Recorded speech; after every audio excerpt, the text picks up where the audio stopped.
Auditório São Miguel, 15 de abril de 1981. Bem, não tendo notícias do dia da, eu lembro aos senhores que sobre os assuntos eternos a gente deve falar eternamente.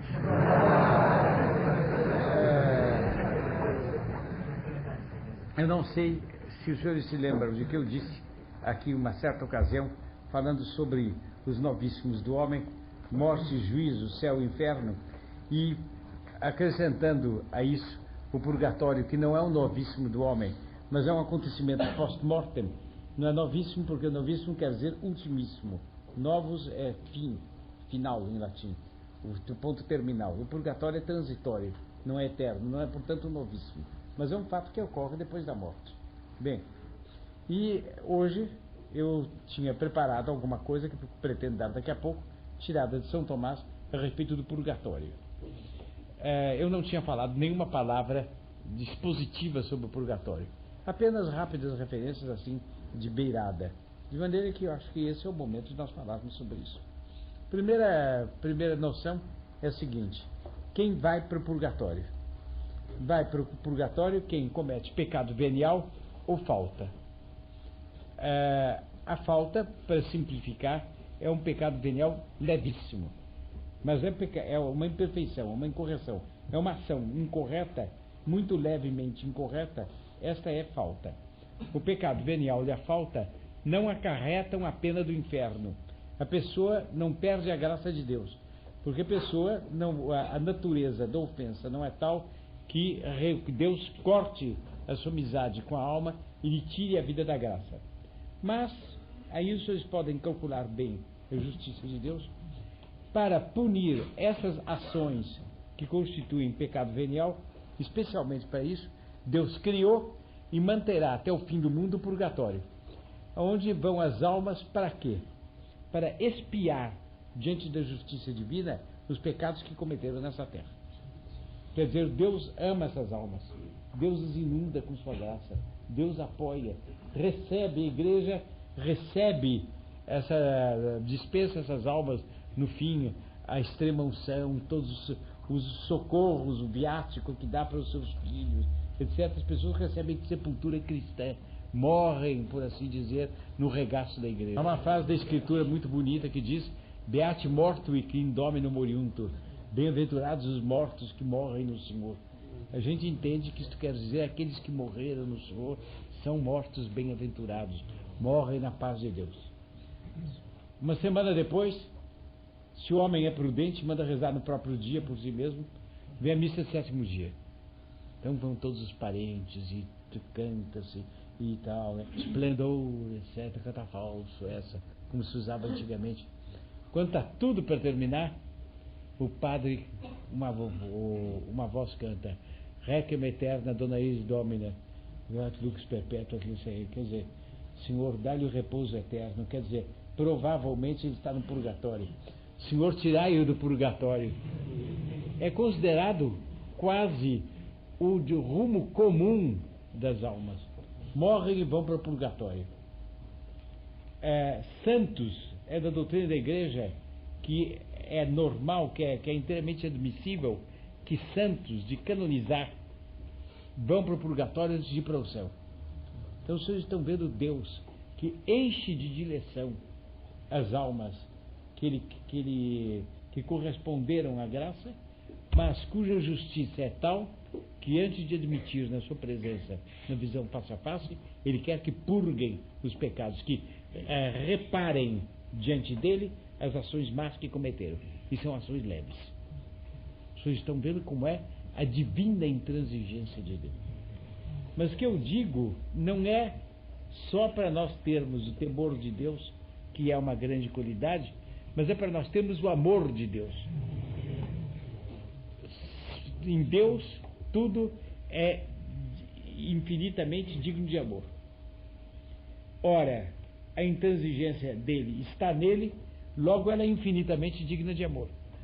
E ou eu sou capaz de me entusiasmar pela intransigência de Deus, enquanto punindo-me a mim como réu que me levantei contra ela, ou eu não sou capaz de ter amor de Deus. Seria, aliás, uma coisa que se deveria dizer numa pregação sobre o inferno ou numa pregação sobre o purgatório. Obviamente. E só isto, que espécie de alma faria, como dispõe a pessoa contra a revolução. Tal espírito de obediência, de disciplina, que vem Deus com o látego, diz: punir-te-ei pelo teu pecado. Ó Senhor, 3 vezes santo. Vamos imaginar uma cena que historicamente não se passou.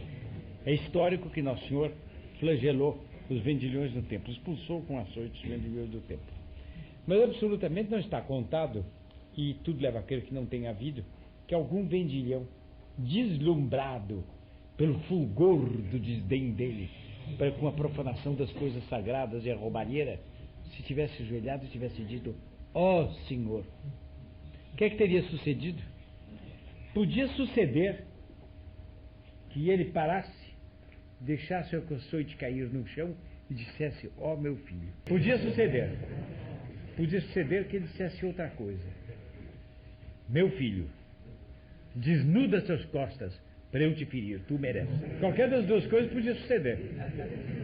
E nós deveríamos adorá-lo numa situação ou noutra. A força de imaginá-lo só numa atitude, quer dizer, perdoando, nós perdemos o senso pelo qual nós nos tornamos capazes de adorar a severidade dele. Ora, na introdução desse assunto do purgatório, eu queria que nós fizéssemos um ato de adoração para com ele, dizer: Senhor, assim vós tratais vossos amigos. Porque é assim, eu contei já aos senhores, eu me lembro disso, que com Santa Teresa de Jesus, segundo uma alma teve uma revelação, Santa Teresa a magnífica, Santa Teresa a incomparável. Eu elogio tanto Cornélio, não se deve fazer comparações dessas, mas a fazer como a santidade de Santa Teresa parece ter estado acima da dele, nem tem comparação, e portanto a admiração que ela merece. Santa Teresa a Grande teve que passar pelo inferno, pelo purgatório, fazer uma genuflexão para depois subir. Ela. O que vai dizer, hein? Teve que entrar no fogo, entrar na fogueira, fazer uma genuflexão e subir. E essa é aquela para quem no céu se preparava uma festa magnífica. Aplicação concreta. Os senhores dirão: é um pórtico grande demais para o tema. Não é. Esse pórtico é, bem dizer, o pórtico e um dos encerramentos do tema. É preciso também ter a confiança. A religião não nos manda apenas uma das duas atitudes. É preciso ver dos dois lados. Ver nosso Jesus Cristo unilateralmente severo é tão errado quanto vê-lo unilateralmente bom, uma vez que ele nos ensinou ambas as perfeições. O que eu não quero é que se adore uma perfeição só, fechando os olhos para outra. Bem, e na introdução do purgatório, a instituição do purgatório leva a isso. Agora, uma aplicação, comenta-se alguma coisa a nosso respeito e chega aos nossos ouvidos. Foi comentado tal.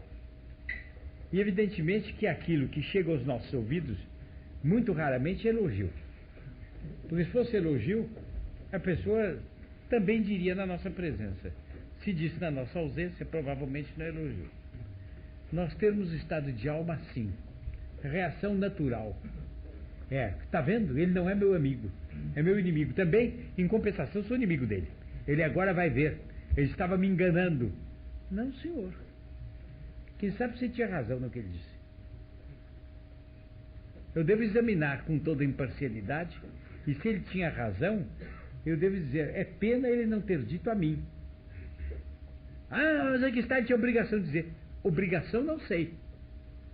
Como é que eu receberia o que ele disse? Eu receberia bem? Eu dei a ele, pelo meu modo de tratar, pelo meu modo de agir, eu dei as garantias de que eu receberia bem? Se eu não dei essas garantias, como é que eu posso exigir dele que diga: ah, mas pelo menos que se calasse? Também não sei. Porque algumas coisas que se fazem publicamente devem ser comentadas. A natureza pública do fato exige um comentário público comum. E, portanto, eu tenho que reconhecer que se pode dizer pelas minhas costas uma coisa que não me agrade, mas que seja justa, merecida, oportuna e que tenha sido dita pelo bem dos outros. Não se escapa disso. Temos que ter a alma flexível para isso, preparada para isso. Ou não estar preparado e receber mal uma censura que nos chegou aos ouvidos a nosso respeito, uma censura justa, isto já é matéria para purgatório. Conforme o efeito concreto, pode dar uma falta ou pode dar um pecado venial. Essa falta, esse pecado venial, nós teremos no purgatório um castigo por causa disso. Meus caros, isso tudo está bem claro ou não? Bom, então nós podemos considerar alguns pontos a respeito do purgatório, dos quais o que mais é psicológico realçar-se no começo é o seguinte. São Tomás diz, é São Tomás ou é um outro autor em que eu li, não me lembro bem, que deve estar nos apontamentos. Mas São Tomás, enfim, um autor inteiramente digno de crédito, diz o seguinte, que o infortúnio que se tem no purgatório, que cada um tem no purgatório enquanto está lá, é maior do que a maior infelicidade que poderia ter nessa vida. Então, senhores, imaginem as infelicidades que podem acontecer a alguém e perguntem-se como é o purgatório para ser pior que aquilo. Os senhores compreendem como é que tem que ser vista essa perspectiva do purgatório. Eu devo acrescentar, desde logo, o seguinte, que essa perspectiva, para os senhores medirem bem, terem bem noção das perspectivas do purgatório, essa perspectiva terrível é compensada por um lado. A alma do purgatório, que entra no purgatório, sabe que ela não vai mais pecar e que ela tem o céu diante de si e que ela sabe, no estado em que está, pode avaliar melhor do que nesta terra o que é a eternidade e o que é a felicidade que está assegurada no céu, de maneira que ela tem, ao mesmo tempo que uma aflição enorme, um tormento enorme, ela tem uma esperança, mais do que uma esperança, uma certeza plena. E, como ela está em estado de graça, ela no purgatório está persuadida de que ela deve sofrer aquilo. E ela sabe ainda que Deus lhe diminuiu o purgatório. Porque se Deus diminui as chamas do inferno para os precípitos, é claro que diminui as chamas do purgatório para os homens. E que por mais que ela sofrerá menos do que ela merece. Mas, apesar disto, ela no purgatório sofre enormemente. Mas aqui já começa a tal bipolaridade nas considerações do purgatório. Porque é um sofrimento terrível, mas que tem um fundo de serenidade, de esperança e de conformidade extraordinário. Não é como de um demônio que, revoltado, apanha mesmo. Não. A alma se entrega enlevada à dor e diz: Senhor, como eu mereço. É terrível, Senhor, mas como eu vos agradeço de ser só isto. Senhor, sobretudo, para todos nós do purgatório, como para os que estão no céu, é verdadeira a vossa promessa.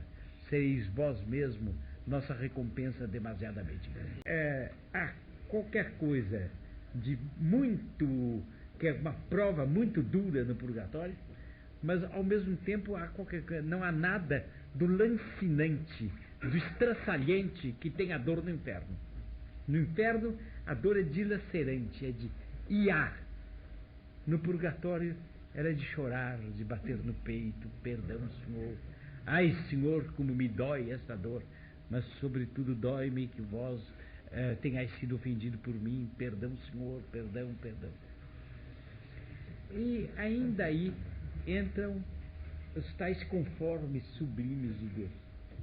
Porque Deus é absoluto, mas no reger as coisas dos homens, ele é cheio de conformes admiráveis, de adaptações admiráveis.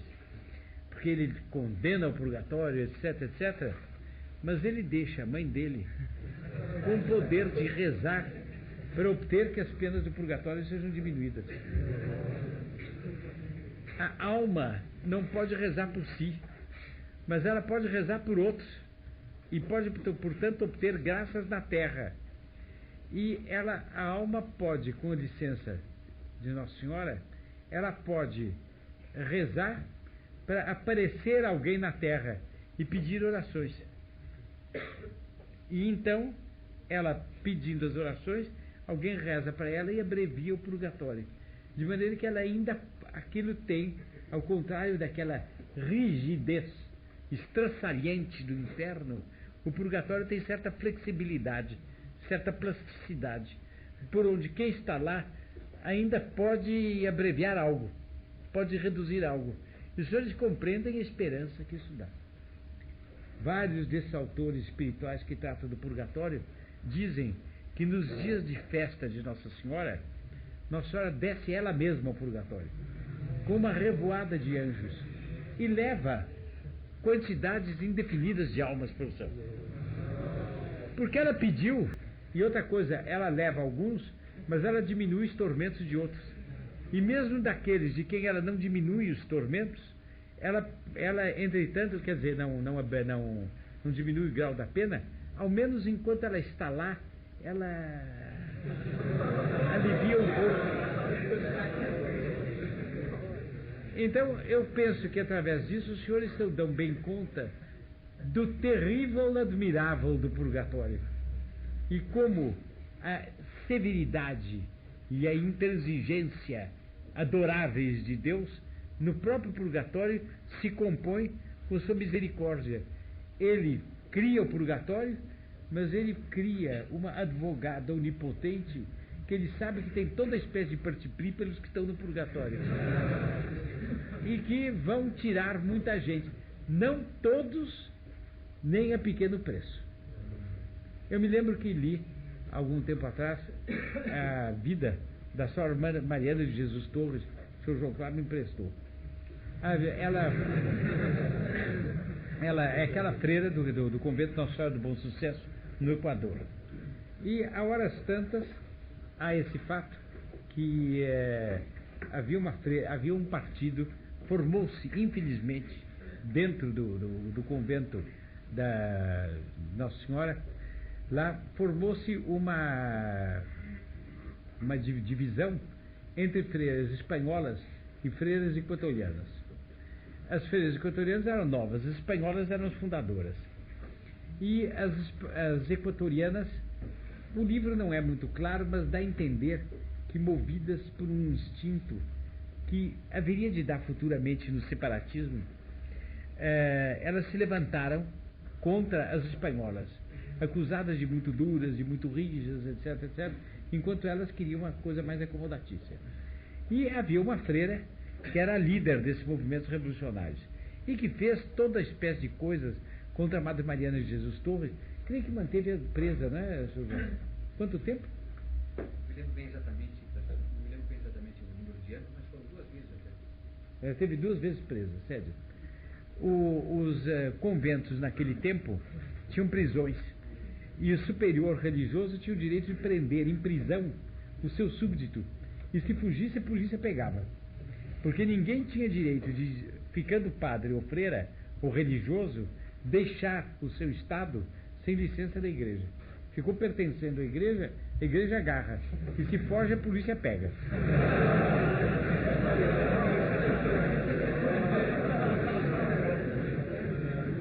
Bem, e então essas freiras, uma delas ficou prioresa, eu não me lembro bem dos pormenores. O senhor se lembra dos pormenores? Não? Infelizmente não me lembro também. Sério. Bem, a freira, enfim, uma superiora qualquer do partido, do que chamavam as crioulas, quer dizer, as nacionais, as equatorianas, do partido das crioulas, manda prender 2 vezes Sr. Mariana de Jesus Torres, etc. Inocentemente, tal coisa. Bom, afinal de contas, as coisas mudam, a Sra. Mariana é eleita prioresa e vem uma revelação. A chefa destas crioulas revolucionárias, muito expressivamente recebeu o apelido de La Capitana. e capitaneava a revolução. E a revelação é essa: a capitana vai para o inferno. A Madre Mariana de Jesus Torres, muito dolorida pelo fato, pede, implora a providência, etc, etc, para não permitir, e reza. É claro que a providência noticiou com o intuito que ela rezasse pela capitana.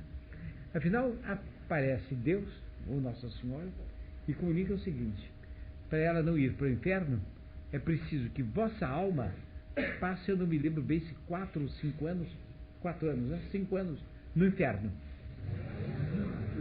Quer dizer, vivendo por aqui no meio dos outros, mas padecendo continuamente os tormentos do inferno, inclusive padecendo a ideia de que fostes condenada para o inferno por toda a eternidade. E suportando apenas, excetuando apenas, quer dizer, suportando não, excetuando apenas o fato de que vós não deixareis de amar a Deus, todos os outros padecimentos tereis. Ela aceitou e durante esse tempo inteiro sofreu as penas do inferno para a capitana ser salva. A revelação, quando a capitana morreu, foi, se não me engano, quando a capitana morreu, porque ela morreu antes da Madre Mariana, e a Madre Mariana tratou dela com uma bondade indizível. Ela correspondeu mal, lhe injuriava, se queixava. A capitana era impossível. Bem, quando a capitana morreu, sabem qual foi a revelação? Foi salva. Ficará no purgatório até o fim do mundo.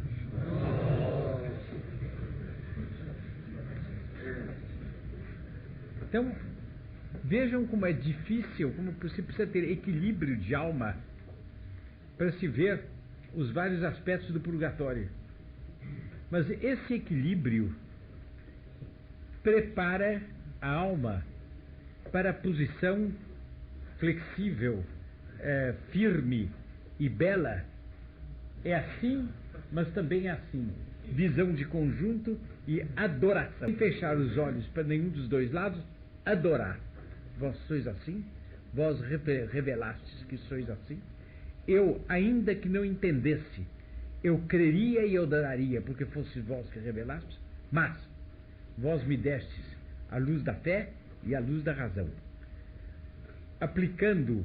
Servindo-me da razão para analisar os dados da fé, eu vejo que é belo que sejais assim e que só assim poderia ser. Eu vos adoro. E até se pode fazer nessa vida, a gente deve fazer orações e tudo mais para conseguir não ir ao purgatório, ou conseguir passar pouco pelo purgatório. Há almas medíocres que passam menos pelo purgatório do que grandes almas. Tudo isso é matizado, eu quase diria, ao infinito, segundo os desígnios de Deus. Tal é a matização. Mas é assim. Pode-se, deve-se fazer isto. Mas, sobretudo, o que é bom fazer, e que eu acho que abrevia o purgatório, é esta disposição. Minha mãe, eu sei que eu provavelmente terei que passar pelo purgatório.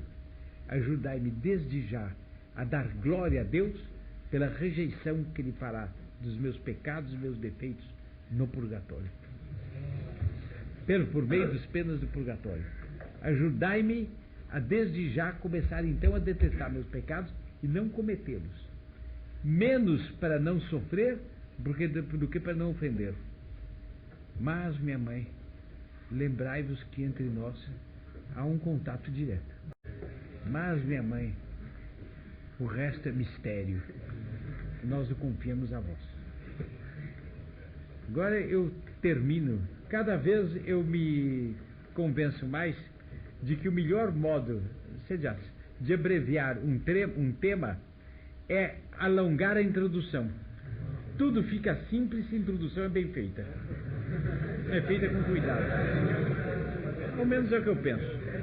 Bem, nessa introdução, então, eu gostaria de dizer isto, que a gente, fixando bem um aspecto e outro, e adorando a Deus de um modo e do outro, e adquirindo esta espécie de, se eu ousasse dizer, bivalência de espírito, nós já estamos, de nossa parte, adiantando muito no que diz respeito aos pecados nossos contra o primeiro mandamento. Porque pecado venial não é só no trato dos outros, é até principalmente no trato de Deus, Nossa Senhora, a Igreja. Aí que a gente começa os pecados veniais mais graves, que sensibilizam mais a Deus, se pudesse usar essa expressão. Então, nós devemos ter isto bem fixo no espírito, para ver se assim nós conseguimos abreviar o nosso purgatório. É justo e legítimo. Eu recomendo o seguinte: deixarem nas suas últimas vontades que, se for possível, de acordo com o direito canônico, no dia mesmo em que os senhores morram, se mande celebrar a missa. E de preferência de corpo presente. Claro, porque quanto logo expirou, começa uma missa. Para que está alongando? Não, mas a missa é 7º dia, tá bom. É 20ª que se celebra, 50ª, sei lá o que. Tá bom, uma missa é 7º dia, está magnífica, uma velha praxe da igreja, está magnífica. Expirou, celebra a missa. Conta-se, eu vi no Escurial, o quarto onde morreu Filipe II. Aliás, é um quarto simples, pequeno. Tem assim uma espécie de passagem para outros aposentos. E tem um altar onde o padre estava celebrando. Quando o rei morreu, o padre suspendeu a missa e o evangelho ficou aberto para sempre no ponto em que o padre estava rezando. É muito bonito na medida em que o direito canônico do tempo permitisse isto. Era uma coisa muito bonita. Era muito melhor ter terminado a missa. Parece-me evidente. Acho que se eu mandasse aqui levantar o braço pinando, acho que o Percipri entusiástico a favor da ideia de terminar a missa.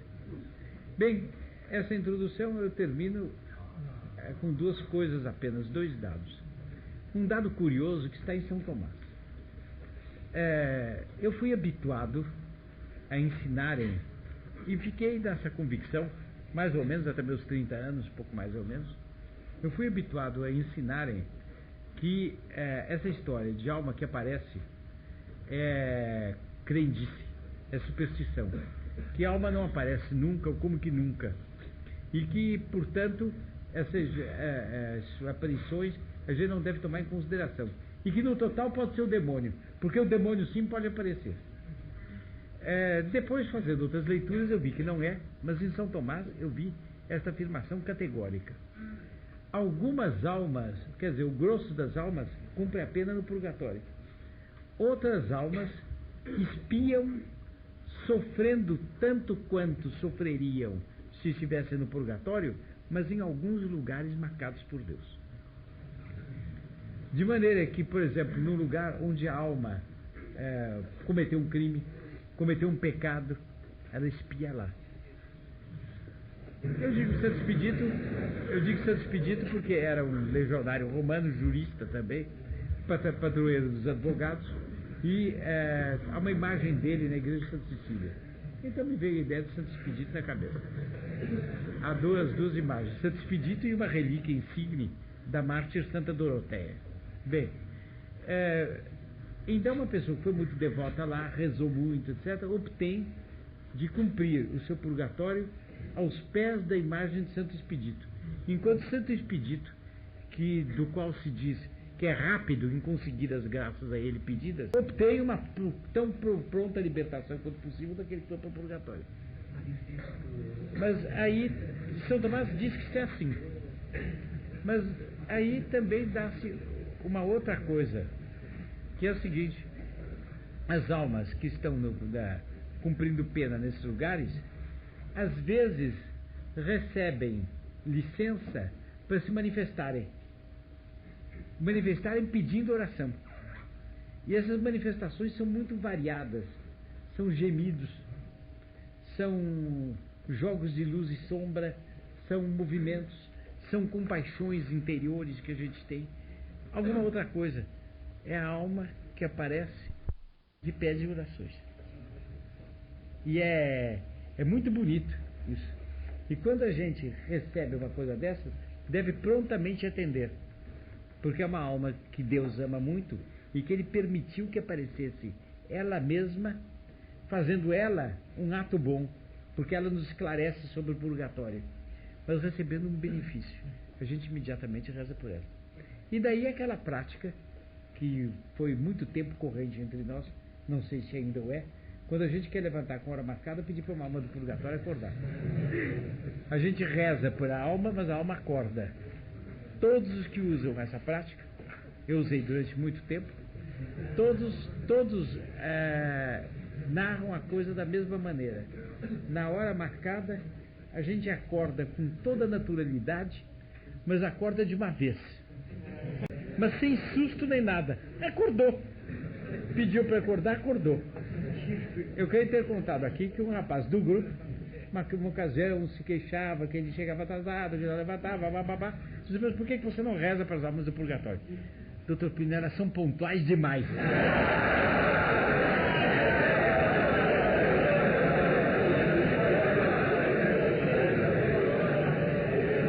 Tanta vontade assim de acordar eu não tenho também.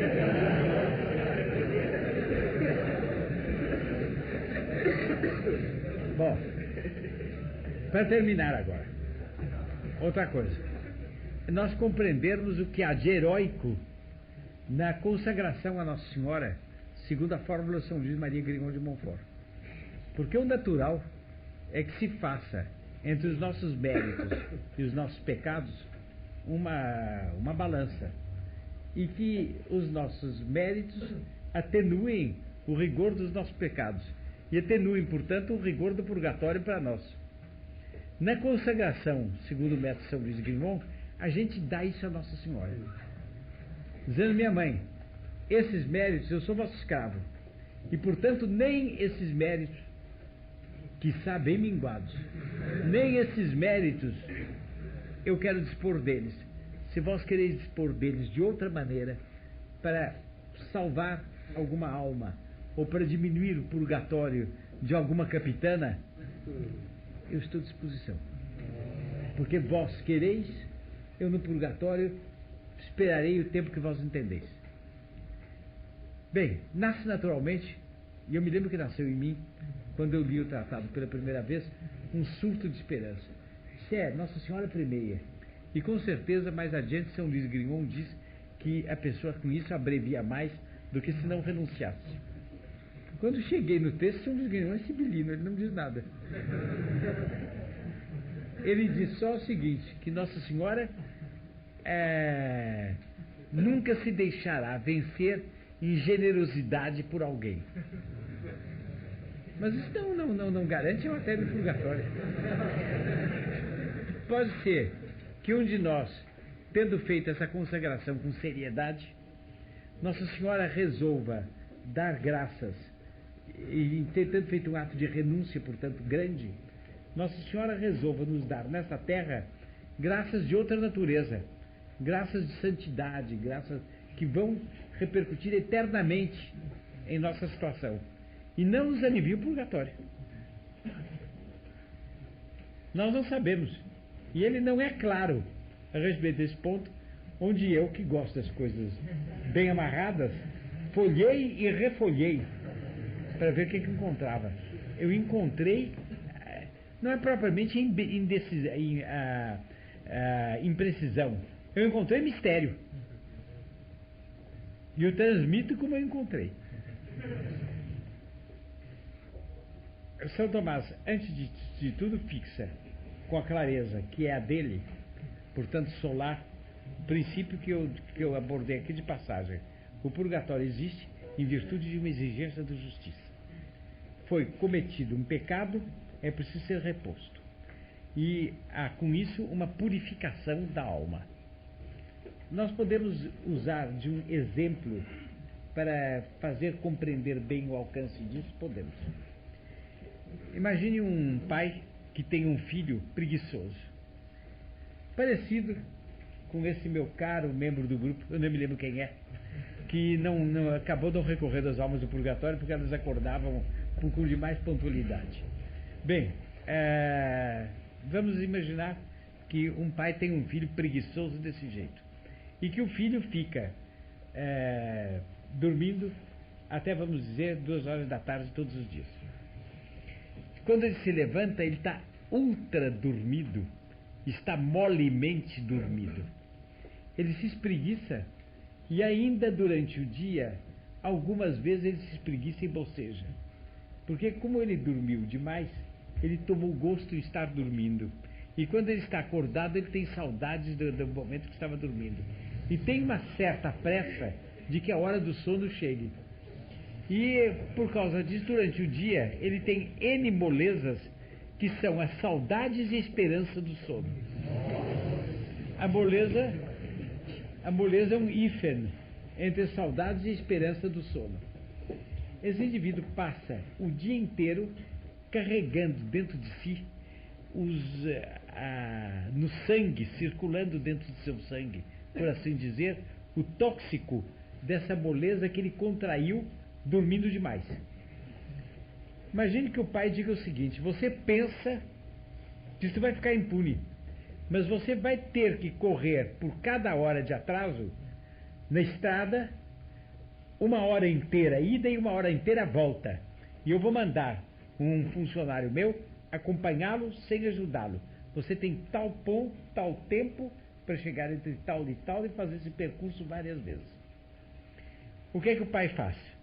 Na ordem da justiça, ele repara a Deus Nosso Senhor pela injustiça que Deus sofreu. Essa preguiça é uma injustiça com Deus, e obrigando o preguiçoso a correr, a honra divina fica desagravada, a glória divina fica desagravada. Tá bom. Mas ele, ao mesmo tempo, obrigando o filho a correr, ele como que obriga o filho a expulsar de si os resíduos daquela preguiça, os resíduos daquela moleza, o tóxico, a maconha do mau sono que ele teve e que o encheu de moleza o dia inteiro. Liberta-o, limpa-o da lama do próprio pecado. É uma purificação. O purgatório faz isso. A pessoa morre levando consigo, em estado pantanoso e venenoso, uma série de deleites que teve durante a vida, dos quais não se tenha arrependido proporcionalmente, e que constitui para ela uma espécie de tesouro que ela carrega. Então, é justo que a pessoa seja, pelo fogo, privada desse tesouro. Perca esse lamaçal que está dentro de si, para aparecer diante de Deus. Porque não pode aparecer diante de Deus o homem que se levanta da tumba espreguiçando. Não é possível. Esse é o fundamento do purgatório. Não sei se eu me exprimi com a clareza proporcionada, adequada, mas esse é o fundamento do purgatório. Bom, com esse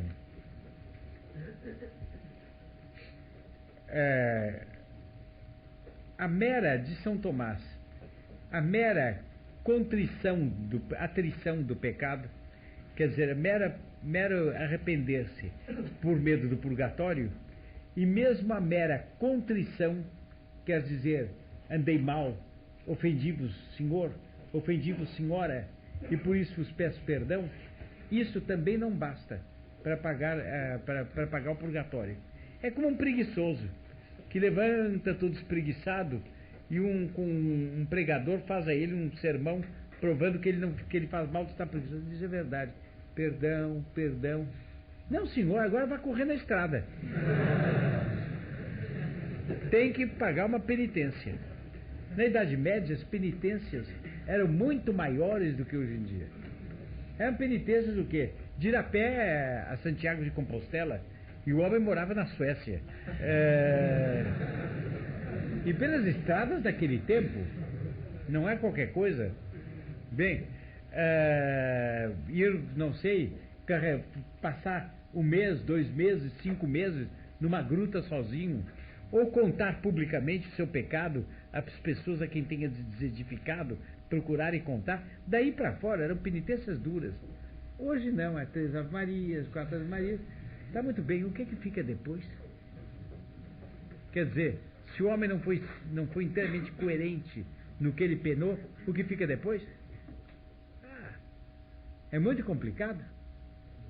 Bom, agora, o lugar do inferno, do purgatório. São Tomás trata com aquele método dele. Se o purgatório é um lugar, e onde é esse lugar? Ele diz que a maioria das pessoas acham que o inferno é no centro da Terra. Se o inferno é no centro da Terra, e é um lugar de horror, assim como o ar é respirável, é um lugar de agrado, então o purgatório, que é uma situação penitencial, mas não é uma coisa horrível como o inferno, deve estar acima do inferno. No fundo tem que estar o inferno, e próximo do inferno tem que estar o purgatório. E não tendo acesso ao ar. Acrescenta ele que o purgatório convém que fique perto do inferno, porque se aproveitam as chamas do inferno para queimar o sistema purgatório. Vocês têm ideia? Os calores que a capitana deve sofrer até o fim do mundo. Se é que outros já não abreviaram as penas da capitana, mas não parece, porque a previsão é taxativa. Vai ficar até o fim do mundo. Bem, agora, alguma coisa disso eu já disse, senhores. No que consiste o purgatório? Consiste em duas espécies de pena. Em primeiro lugar, a pena do dano.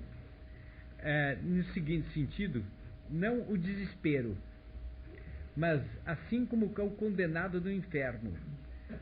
Para o condenado do inferno é terrível não ver Deus face a face. Também para o condenado do purgatório, e é a maior pena do condenado do inferno é essa, ele nunca verá a Deus. Assim também para o condenado ao purgatório é tremenda a ideia de que ele está retardado no ver a Deus, e que ele podia estar vendo Deus face a face. Felicidade suma, da qual ele tem no estado dele uma noção muito clara. Ele vai perdendo tempo. Ele podia estar vendo a Deus, não vê. E a pressa nele é uma pressa terrível. Bem, agora, outra pena é a pena dos sentidos, que o fogo material purga. O fogo do inferno tem isso de próprio, que ele queima as almas espirituais. E a pessoa sente. O corpo não está no purgatório. Depois da ressurreição não haverá purgatório. Mas a alma está. E ela tem a pena dos sentidos. Sobre a pena dos sentidos, há coisas incríveis. Por exemplo, o seguinte. No corpo de São Tomás, há partes em que ele não entra nessa precisão anatômica, mas é assim, em que as células, as ramificações nervosas são mais abundantes, e outras em que as ramificações nervosas são menos abundantes. Sofre-se mais nas partes em que a ramificação nervosa é mais abundante. Ele diz que o mesmo é com a alma, que a alma, quando está no purgatório, ela sente, sobretudo nos pontos em que ela foi mais sensível, em que a sensibilidade dela pecou mais. Então nós já podemos ter uma ideia por onde é que vamos ser queimados. Não sei se está clara, porque eu não tenho silêncio na sala, um pouco desconcertante. Bom, agora, como a alma é muito mais sensível do que o corpo de São Tomás, as dores da alma no purgatório farão sofrer muito mais do que as dores do corpo aqui da Terra. E, portanto, nós devemos, imaginando um corpo cheio de dores, temos uma imagem apenas insuficiente do que é uma alma condenada ao purgatório. Continuo claro ou não? Porque eu vejo que positivamente não estou entusiasmando. Mas era preciso, a gente ver, que divino, que intransigência. Eu quisera encontrar essa reação. Diz ele mais ainda que, como na alma bem ordenada e as almas do purgatório o são. O que mais faz, o que o homem tem de mais, para usar uma expressão que ele não usa, de mais dinâmico, é o desejo de ver a Deus. Ele ali é queimado não só pelo desejo não satisfeito, mas por uma especial punição, um fogo especial se soma a isso. E ele tem torturas por isso. É uma coisa, portanto, terrível. Bom,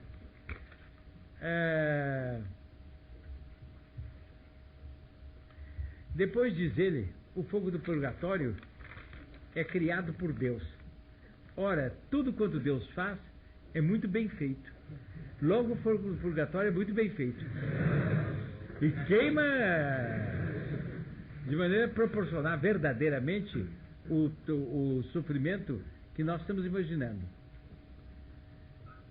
Mas há uma coisa que aí é um lenitivo, é que a cada, falemos em dia, cada dia que passa, a expressão não é inteiramente própria, mas a cada dia que passa, ou a cada instante que sofre, a alma percebe que ela está, por assim dizer, mais leve.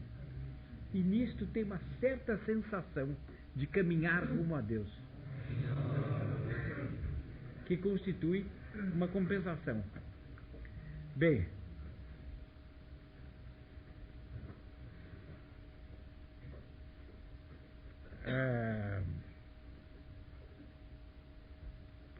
ele dá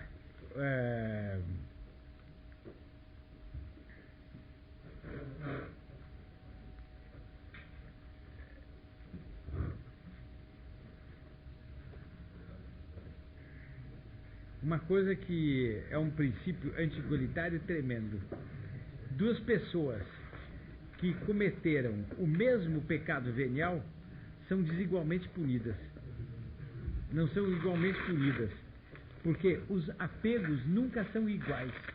E a pessoa não é punida apenas pelo ato que pratica, mas é punida pelo apego com que praticou o ato. De maneira que aí há alguma certa desigualdade. Pode ser até muito pronunciada. Aí, meus caros, a alma que está no purgatório deve pensar assim: e eu cometemos juntos o mesmo pecado venial, mas eu vejo que ele está subindo mais depressa do que eu. Qual é a minha reação? Não é a seguinte: olha aí, segura, porque esse aqui também...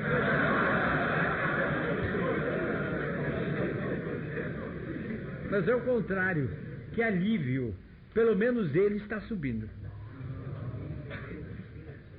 Aí os senhores veem, conectem as duas atitudes de alma: adorar a Deus na sua infinita severidade e alegrar-nos porque os nossos cúmplices estão subindo mais depressa do que nós e vão ver a Deus mais depressa do que nós, e de dentro do braseiro escuro dizer: feliz dele, essa hora estará vendo a Deus.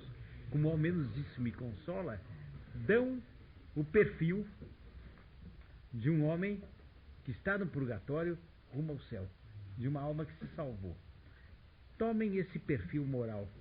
Quando a gente o tem verdadeiramente, é possível a gente ser revolucionário? Toda revolução, com os estilos, modos de ser dela, vai de perna para o ar. Desde que se saiba ensinar essas verdades em função da revolução. Não é nem sequer preciso fazer referência à revolução. Eu estou fazendo porque temos essa liberdade. Mas um bom pregador que falasse apenas isso em tese, com muita força, um Santo Antônio Maria Claret, por exemplo, que falasse isso com muita força, quando chegasse a hora do comunista meter inveja, meter ódio, essas coisas todas, encontrava a porta fechada. Nós não nos entendemos. Pelo contrário, eu censuro muito esse homem. Começa a discussão. Se você não vê aquele que é rico, graças a Deus eu fico tão contente quando eu vejo que ele é rico. Como? Você é louco? Não, mas não é bom. Ele é nosso irmão. Você não falou de fraternidade há pouco? A gente não fica alegre quando o irmão da gente é rico. Nunca exige que ele dá. Não, eu fico contente quando passo pela casa dele Imagina a felicidade dele. Presente é matéria-prima para fazer comunismo. Meus caros, com isso está terminada a nossa reunião. Tivemos pelo menos 1h20 de reunião. E já é quase 00:30.